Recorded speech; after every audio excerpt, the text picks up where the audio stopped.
6 months ago feels like a lifetime for the countless Western New Yorkers who had their lives changed forever on May 14th, when a gunman who police say was fueled by hate and online extremism fired hundreds of shots inside the Jefferson Avenue Tops, killing 10 people and injuring 3 others. In the time since, the 18-year-old defendant has been charged both locally and federally. The victims have been laid to rest. Their families given the chance to share their stories, in some cases on national platforms, and advocate for change at the highest levels of our government. The community came forward with an outpouring of food and other donations and collected almost $6.5 million to be distributed to those directly affected. And the grocery store itself closed, underwent a huge remodeling, and reopened in a community that relied on it so deeply.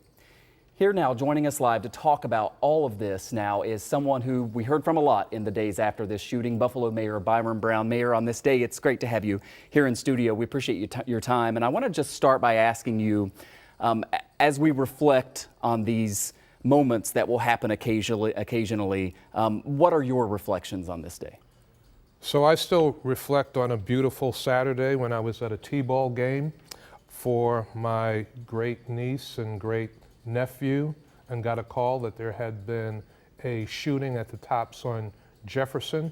I left the game, I rushed there, kept the phone line open with the police commissioner as I was driving to the Tops supermarket, getting updates that wasn't one person shot or two, that it was a mass shooting, that a police command area had been set up.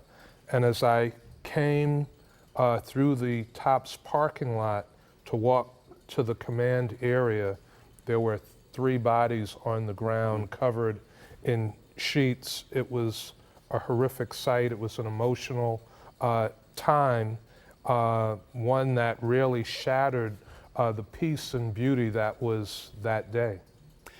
One of the things that sort of stands out to us about this, too, this is one of those things that you never think is going to happen where you are, right? It always happens somewhere else. And what made this one just especially horrific is what motivated it, right? There's very little doubt about the motivation here and the racial nature of this attack. Yes. How has that impacted this community that would have been devastated by a mass shooting, but it just seems like something that cuts deeper? It impacted this community to know that that level of racism still exists, that level of hatred, the organized white supremacy that is still out there. And people looked at it not only as an attack on Buffalo's black community, but they looked at it as an attack on Black America. We had, of course, the store close, and it was able remarkably, really, to reopen in such a quick period of time. And I know how important that was to a lot of people in the community, that there are some who still can't go inside the store for obvious and understandable reasons. That was a bit of progress that reopened quickly, but there's also been just this bigger picture focus on how do we take this awful thing that happened here and allow it to draw our attention to an area that needs the attention. How have we done so far in trying to accomplish that? I think that we're doing well. There were massive amounts of money that were planned to be spent in East Buffalo. After the shooting, the governor, Kathy Hochul, announced millions more.